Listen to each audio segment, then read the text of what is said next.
Avail ഡയറീസിൻ്റെ മറ്റൊരു technical വീഡിയോയിലേക്ക് എല്ലാവർക്കും സ്വാഗതം. സാംസങ് ടി വിയിൽ ഓണാകാത്തൊരു വിഷയത്തെക്കുറിച്ചാണ് ഇന്ന് സംസാരിക്കാൻ ഉദ്ദേശിക്കുന്നത്. നമ്മുടെ എല്ലാം Samsung smart T V power on ചെയ്ത് കഴിയുമ്പോഴത്തേക്ക് സ്റ്റാൻഡ് ബൈ ലൈറ്റ് ഒന്നും വരുന്നില്ല. ഇതിൻ്റെ പ്രധാന കാരണം ഇതിനകത്തൊരു ഷോർട്ടോക്കി ഡയോഡ് ഷോർട്ടായി പോയതാണ്. ആ ഡയോഡിനെ കുറിച്ചാണ് ഇന്ന് ഈ വീഡിയോയിൽ വിവരിക്കുന്നത്. ഇതാണ് ഈ സാംസങ് ടി വിയുടെ മോഡൽ നമ്പർ.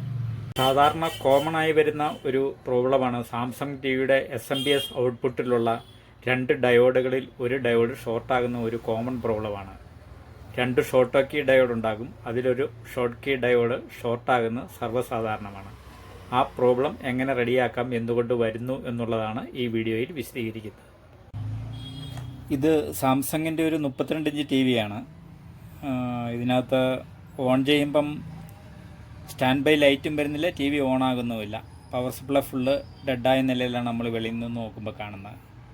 ഏകദേശം ഒരു 5 വർഷത്തിനുള്ളിൽ ഇതുപോലെ എനിക്കൊരു 40 ടി വി എങ്കിലും ഇതേ സെയിം കംപ്ലൈൻ്റ് ആയിട്ട് വന്നിട്ടുണ്ട്. പക്ഷെ അന്നൊന്നും ഒരു വീഡിയോ എടുക്കണമെന്ന് തോന്നിയില്ല. ഇന്നൊരു വീഡിയോ ചുമ്മാതെ എടുത്ത് നിങ്ങൾക്ക് വേണ്ടി സമർപ്പിക്കാമെന്ന് കരുതി. അങ്ങനെയാണ് ഇന്ന് ഈ കംപ്ലൈൻറ്റിൻ്റെ ഒരു വീഡിയോ എടുക്കുന്നത്. ഇത് മെയിനായിട്ട് പവർ സപ്ലൈ നോക്കിക്കഴിയുമ്പോൾ പവർ സപ്ലൈയിലെല്ലാം കറണ്ട് വരുന്നുണ്ട്. സപ്ലൈ വരാൻ വേണ്ടി ഫസ്റ്റ് ഫ്യൂസ് ചെക്ക് ചെയ്ത് നോക്കി. ഫ്യൂസ് നല്ലതാണ്. ഓവർലൈറ്റ് ചെക്ക് ചെയ്ത് കഴിഞ്ഞാൽ ഫിൽറ്ററുകളൊന്നും വീങ്ങിയിട്ടില്ല, എല്ലാം ഒന്നും ബേണായതൊന്നും കണ്ടില്ല, എല്ലാം നന്നായിട്ട് തന്നെ ഇരിപ്പുണ്ട്. അങ്ങനെ പ്രൈമറി SMPSൻ്റെ പ്രൈമറി സൈഡിലൊന്നും നോക്കിയിട്ട് പ്രോബ്ലങ്ങൾ കാണുന്നില്ല. മോസ്ഫെറ്റും ഷോർട്ടൊന്നും കാണിക്കുന്നില്ല, എല്ലാം നന്നായിട്ടുണ്ട്. മോസ്ഫെറ്റോ സപ്പോസ് എന്തെങ്കിലും ഷോർട്ടായിട്ടുണ്ടെങ്കിൽ ഫ്യൂസ് പോകേണ്ടതാണ്. ഫ്യൂസ് നല്ലതാണ്, അപ്പോൾ പ്രൈമറി സെക്ഷൻ നല്ലതാണെന്ന് തന്നെയാണ്.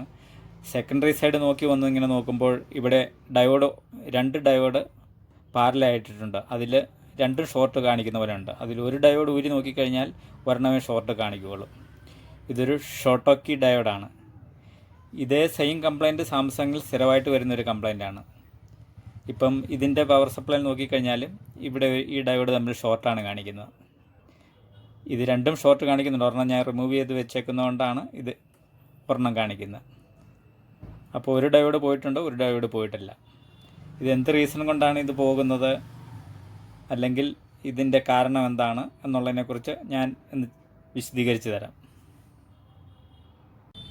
ടി വിയുടെ ബോർഡ് മാത്രം ഞാൻ റിമൂവ് ചെയ്തെടുത്തു. ഇപ്പോൾ ഇങ്ങനെ ഒരു ടി വി ഡെഡ് കണ്ടീഷനിൽ വന്നു കഴിഞ്ഞാൽ എല്ലാവർക്കും അറിയാവുന്നതാണ്, എങ്കിൽ കൂടെ ഞാൻ പറയുകയാണ്. ആദ്യമേ നമ്മൾ അതിൻ്റെ ചെക്കിങ് സ്റ്റെപ്പ് ബൈ സ്റ്റെപ്പായിട്ടാണ് നോക്കേണ്ടത്. ഫസ്റ്റ് പവർ കോഡ് നല്ലതാണോ എന്ന് നോക്കണം. പവർ കോഡിൽ നിന്ന് പിന്നെ ഇൻപുട്ട് കറണ്ട് AC വരുന്നുണ്ടോ എന്ന് നോക്കണം. ഇവിടെ ഫ്യൂസ് പോയിട്ടുണ്ടോ, അല്ലെ ഓവർലൈറ്റ് എന്തെങ്കിലും കരിഞ്ഞു പോയിട്ടുണ്ടോ, കപ്പാസിറ്ററിൽ എന്തെങ്കിലും വീങ്ങിപ്പോയിട്ടുണ്ടോ, അങ്ങനെയുള്ള ഒരു പ്രാഥമിക ചെക്കപ്പ് ചെയ്യുമ്പോൾ നമുക്ക് മനസ്സിലാകും എന്തെങ്കിലും പ്രോബ്ലം ബോർഡിൽ അല്ലാതെ ആയിട്ടുണ്ടോ എന്ന്. ഇതിൽ നോക്കുമ്പോൾ അങ്ങനെയുള്ള പ്രശ്നങ്ങളൊന്നും കാണിക്കുന്നില്ല. ഫിൽറ്ററുകളൊന്നും വീങ്ങിയിട്ടില്ല, ഇവിടെയും ഫിൽറ്ററുകളൊന്നും വീങ്ങിയിട്ടില്ല, മെയിൻ ഫിൽറ്ററും വീങ്ങിയിട്ടില്ല. മീറ്ററിൽ നോക്കിയാൽ ഫ്യൂസ് നല്ലതാണ്. ഇപ്പോൾ ഓൾമോസ്റ്റ് എല്ലാം കറക്റ്റാണ്. അപ്പോൾ പവർ സപ്ലൈ ഫ്യൂസ് നല്ലതാണെങ്കിൽ SMPSൻ്റെ പ്രൈമറിയിൽ വലിയ പ്രോബ്ലം വരാൻ ചാൻസ് ഇല്ല. എന്തെങ്കിലും ആയിട്ട് ഷോർട്ടായിട്ടുണ്ടെങ്കിൽ ഫ്യൂസ് പോകേണ്ടതാണ്. ഇത് ഫ്യൂസ് പോയിട്ടില്ല, അപ്പോൾ പ്രൈമറി നന്നായിട്ടുണ്ടാകും. സെക്കൻഡറിയിൽ എന്തെങ്കിലും ലോഡ് ആകുന്നതുകൊണ്ടായിരിക്കാം അങ്ങനെ പ്രോബ്ലം വരുന്നത്. അങ്ങനെ സെക്കൻഡറി സൈഡിലേക്ക് ചെക്ക് ചെയ്ത് ജസ്റ്റ് ആദ്യമേ ഒന്ന് ചെക്ക് ചെയ്ത് നോക്കും. ഡയോഡൊന്ന് ചെക്ക് ചെയ്ത് നോക്കും. കപ്പാസിറ്ററിലെല്ലാം വീങ്ങിയിട്ടുണ്ടോ നോക്കി കഴിഞ്ഞാൽ ഡയോഡ് ചെക്ക് ചെയ്തപ്പം ഈ ഡയോഡാണ് ഷോർട്ടായിട്ട് കാണിക്കുന്നത്. ഇവിടെ പ്രൈമറി ഔട്ട്പുട്ട് ഈ പ്രൊസസ്സർ ICക്ക് വേണ്ടിയിട്ട് 5 വോൾട്ടും 3.3 വോൾട്ടും 1.2 വോൾട്ടൊക്കെ എടുക്കുന്നത് ഈ സപ്ലൈയിൽ നിന്നാണ്. ഇവിടെ പാരലായിട്ട് രണ്ട് ഡയോഡ് ഇട്ടിട്ടുണ്ട്. അതിൽ ഒരു ഡയോഡാണ് ഫെയിലായിരിക്കുന്നത്. ഈ ഡയോഡിൻ്റെ നമ്പർ വന്നിട്ട് MBR5H150SS എന്നാണ് ഇതിൻ്റെ നമ്പർ. ഇത് 5 ആംപിയറിൻ്റെ 150 വോൾട്ടിൻ്റെ ഡയോഡാണ്. ഇതിലൊന്നാണ് പോയിരിക്കുന്നത്. ഇത് ഷോർട്ട് കീ ഡയോഡ് എന്നാണ് ഈ ഡയോഡിനെ അറിയപ്പെടുന്നത്. എന്ന് പറഞ്ഞാൽ ഹൈ ഫ്രീക്വൻസി ഡയോഡ്. ഈ ഷോർട്ട് കീ ഡയോഡ് എന്താണെന്ന് പറയുന്നതിന് മുമ്പ് ഡയോഡ് എന്താണെന്ന് നിങ്ങൾക്ക് എല്ലാവർക്കും അറിയാം. എന്നാലും ഒരു ആമുഖം എന്ന രീതിക്ക് ചിലപ്പോൾ ആരെങ്കിലും മറന്നുപോയിട്ടോ അറിയാത്തവരോ ഉണ്ടെങ്കിൽ അവർക്ക് വേണ്ടിയിട്ട് ചുമ്മാ എന്ന് പറയുന്നതാണ്. ഇത് ഷോർട്ട് കീ ഡയോഡിനാണ് ഈ കൊടുത്തിരിക്കുന്ന പിക്ചറും അതിൻ്റെ സിമ്പലും. യഥാർത്ഥത്തിൽ ഡയോഡെന്ന് പറഞ്ഞു കഴിഞ്ഞാൽ ഒരു ദിശയിലേക്ക് മാത്രം കടത്തിവിടുകയും മറുദിശയിൽ തടയുകയും ചെയ്യുന്ന ഒരു ഇലക്ട്രോണിക്സ് ഘടകമാണ്. നമ്മൾ 10ാം ക്ലാസ്സിലും അല്ലെങ്കിൽ അത് കഴിഞ്ഞുള്ള ക്ലാസ്സുകളിലൊക്കെ ഡയോഡിനെ കുറിച്ചും അതിൻ്റെ പ്രവർത്തനത്തെക്കുറിച്ചൊക്കെ അറിവുള്ളതാണ് എല്ലാവർക്കും. എന്നാലും ഞാൻ ചുമ്മാ ഒന്ന് പറയുകയാണ്. ഇത് കറണ്ടിനെ വൺ വേ വാൽവായിട്ട് യൂസ് ചെയ്യുന്നു എന്ന് പറഞ്ഞാൽ ഒരു ദിശയിലേക്ക് മാത്രമേ കറണ്ടിനെ കടത്തിവിടുകയുള്ളൂ. ഇതിൻ്റെ സിമ്പൽ ഇത് വന്നിട്ട് ഷോർട്ടക്കി ഡയോഡിൻ്റെയാണ്. സാധാരണ ഡയോഡിനാണെങ്കിൽ ഇവിടെയുള്ള ഈ ബെൻഡായിട്ടുള്ള ഭാഗങ്ങൾ കാണില്ല. സെയിം ഇതുപോലെ തന്നെ ഇരിക്കും. ആനോഡ് കാഥോഡ് രണ്ട് സൈഡ്. പ്രവർത്തനം എന്ന് പറഞ്ഞു കഴിഞ്ഞാൽ സിലിക്കൺ അല്ലെങ്കിൽ ജെർമേനിയം പോലുള്ള സെമി കണ്ടക്ടർ, അതായത് അർദ്ധചാലകങ്ങൾ ഉപയോഗിച്ചാണ് ഡയോഡ് നിർമ്മിക്കുന്നത്. സാധാരണ ഡയോഡിൻ്റെ പ്രവർത്തനം രണ്ട് രീതിയിലാണ്. അതായത് ഫോർവേഡ് ബയാസും റിവേഴ്സ് ബയാസും. ഫോർവേഡ് ബയാസ് എന്ന് പറഞ്ഞു കഴിഞ്ഞാൽ നമ്മൾ ഈ ആനോഡിലേക്ക് പോസിറ്റീവ് വോൾട്ടേജ്, കാഥോഡിലേക്ക് നെഗറ്റീവ് വോൾട്ടേജും നൽകുമ്പോൾ ഡയോഡ് വൈദ്യുതിയെ കടത്തിവിടുന്നു. അതായത് ആനോഡിൽ പോസിറ്റീവ് വോൾട്ടേജ് നൽകുമ്പോൾ കാഥോഡിൽ നെഗറ്റീവ് വോൾട്ടേജ് നൽകുമ്പോൾ ആനോഡ് പോസിറ്റീവ് ചാർജ് കടത്തിവിടുന്നു. അത് ഫോർവേഡ് ബയാസ്. റിവേഴ്സ് ബയാസ് എന്ന് പറഞ്ഞു കഴിഞ്ഞാൽ വോൾട്ടേജ് തിരിച്ചാണ് നൽകുന്നതെങ്കിൽ, അതായത് ആനോഡിൽ നമ്മൾ നെഗറ്റീവും കാഥോഡിൽ പോസിറ്റീവും ഇവിടെ നേരെ കൊടുത്തിരിക്കുന്നതിൻ്റെ തിരിച്ചാണ് നൽകുന്നതെങ്കിൽ വൈദ്യുതിയെ പൂർണ്ണമായി തടയുന്നു. അതായത് വൈദ്യുതിയെ കടത്തിവിടുന്നില്ല. ഇതാണ് ഇതിൻ്റെ പ്രധാന ഫങ്ഷൻസ്, ഫോർവേഡ് ബയാസും റിവേഴ്സ് ബയാസും. ഡയോഡിൻ്റെ പ്രധാന ഉപയോഗം എന്ന് പറഞ്ഞു കഴിഞ്ഞാൽ റെക്ടിഫിക്കേഷനാണ്. അതായത് AC കറണ്ടിനെ DC കറണ്ടാക്കി മാറ്റാനായിട്ട് ഉപയോഗിക്കുന്നു. ഇപ്പോൾ പറഞ്ഞതെല്ലാം സാധാരണ ഒരു ഡയോഡിൻ്റെ ഫങ്ഷനാണ്. ഇനി ഷോർട്ട് കീ ഡയോഡ് എന്ന് പറഞ്ഞു കഴിഞ്ഞാൽ സാധാരണ ഡയോഡ് നിർമ്മിക്കുന്നത് P ടൈപ്പ് N ടൈപ്പ് സെമി കണ്ടക്ടറുകൾ കൂട്ടിച്ചേർത്താണ്. എന്നാൽ ഷോർട്ട് കീ ഡയോഡ് നിർമ്മിക്കുന്നത് ഒരു മെറ്റലും N ടൈപ്പ് സെമി കണ്ടക്ടറും തമ്മിൽ ഘടിപ്പിച്ചാണ്. ഈ പ്രത്യേകത കാരണം ഇതിന് വളരെ വേഗതയേറിയ പ്രവർത്തനക്ഷമത ലഭിക്കുന്നു. അതായത് ഒരു മെറ്റലും N ടൈപ്പ് സെമി കണ്ടക്ടറോട് യോജിപ്പിച്ചിട്ടാണ് ഷോർട്ട് കീ ഡയോഡ് നിർമ്മിക്കുന്നത്. ഇതിൻ്റെ സവിശേഷത എന്താണെന്ന് ചോദിച്ചു കഴിഞ്ഞാൽ കുറഞ്ഞ വോൾട്ടേജ് നഷ്ടം, അതായത് ലോ ഫോർവേഡ് വോൾട്ടേജ് ഡ്രോപ്പ്. സാധാരണ ഡയോഡുകൾ പ്രവർത്തിക്കാൻ 0.7 വോൾട്ട് വേണമെങ്കിൽ ഷോർട്ട് കീ ഡയോഡിന് 0.15 വോൾട്ട് മുതൽ 0.45 വോൾട്ട് വരെ വോൾട്ടേജ് മാത്രം മതിയാകും. ഇത് വൈദ്യുതി നഷ്ടം വളരെയധികം കുറയ്ക്കാൻ സഹായിക്കുന്ന ഒരു സവിശേഷതയാണ്.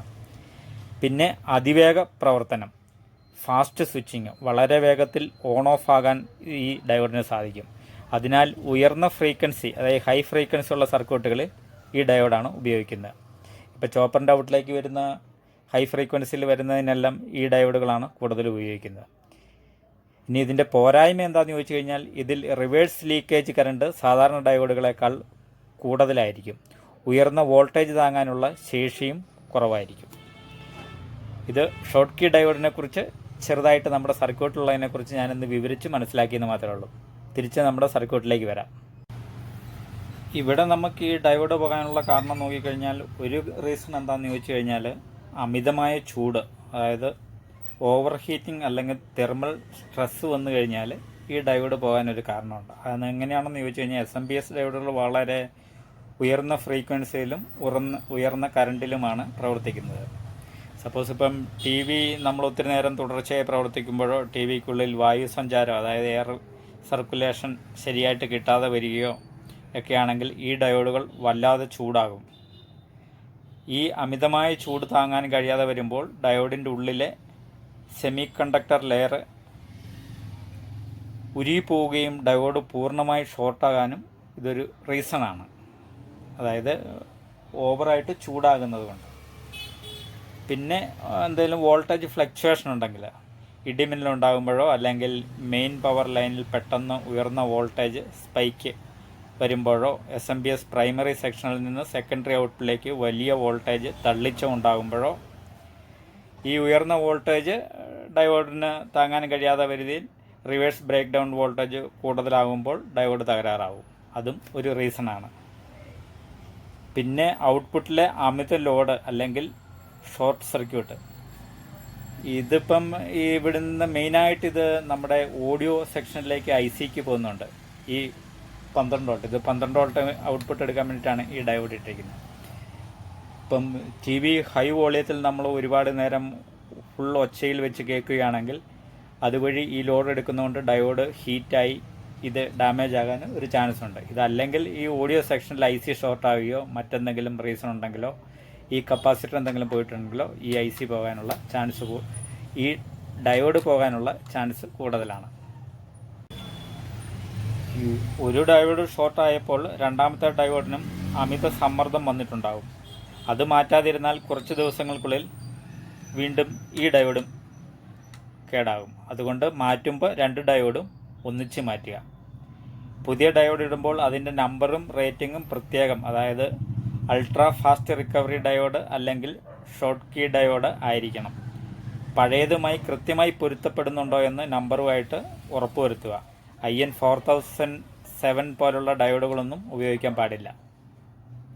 ഇതിനകത്ത് ഉപയോഗിച്ചിരിക്കുന്ന നമ്പർ ഞാൻ പറഞ്ഞില്ലേ, MBR 5H150SS, അതായത് 5 ആമ്പിയർ 150 വോൾട്ടിൻ്റെ നമ്പർ ഇതാണ്, ഡയോഡാണ് ഇതിനകത്ത് കിടക്കുന്നത്. ഇതേ സെയിം നമ്പറിലുള്ള ഒറിജിനൽ ഡയോഡ് തന്നെ വാങ്ങിയിടാൻ ശ്രമിക്കുക, 2 ഡയോഡ്.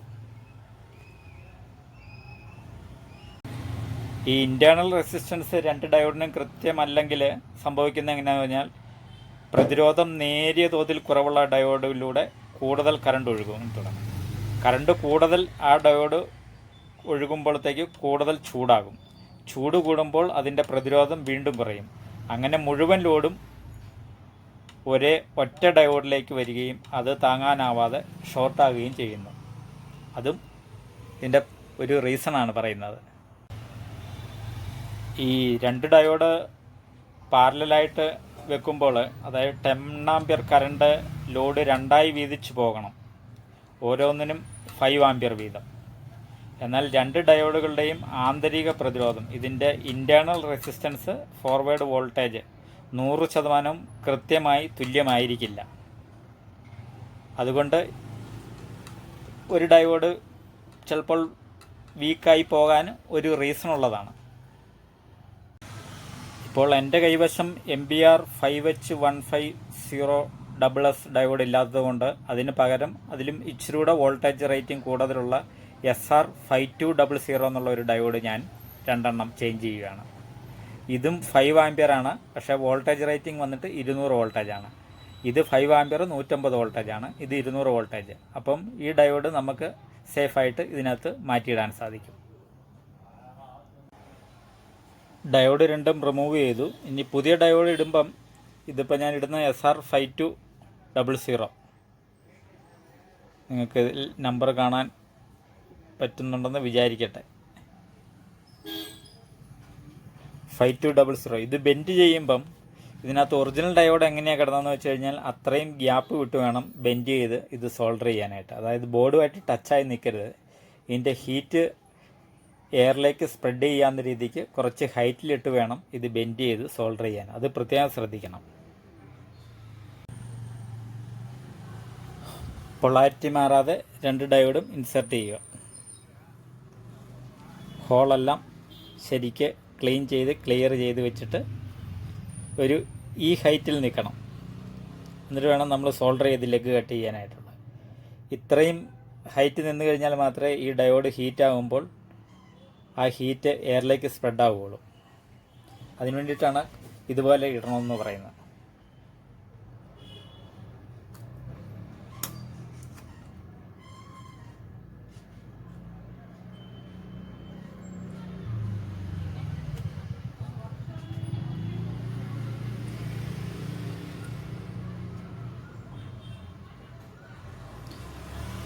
ഈ ഹൈറ്റിൽ 2 ഡയോഡും വെച്ച് നമ്മൾ ഇവിടെ സോൾഡർ ചെയ്ത് കറക്റ്റായിട്ട് സോൾഡർ ചെയ്ത് പിടിപ്പിക്കുക.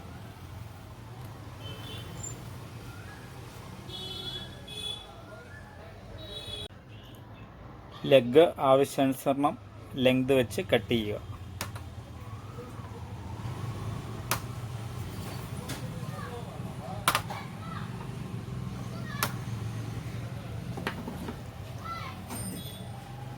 അതിനുശേഷം ഒന്നുകൂടെ സോൾഡർ ചെയ്ത് കറക്റ്റ് ആക്കുക.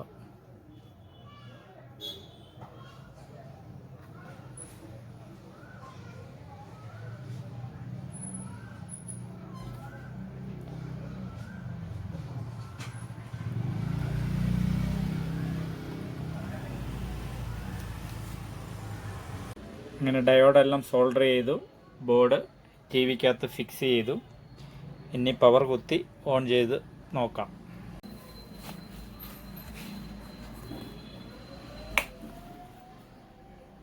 സ്റ്റാൻഡ് ബൈ ലൈറ്റ് വന്നു.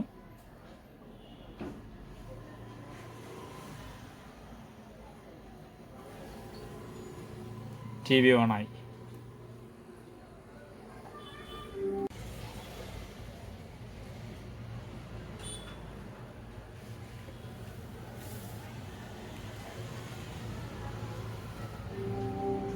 ടി വി ഓണായി.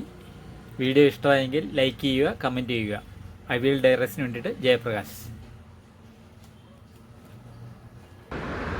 ഈ വീഡിയോ ഇഷ്ടമായെങ്കിൽ ലൈക്ക് ചെയ്യുക, കമൻറ്റ് ചെയ്യുക.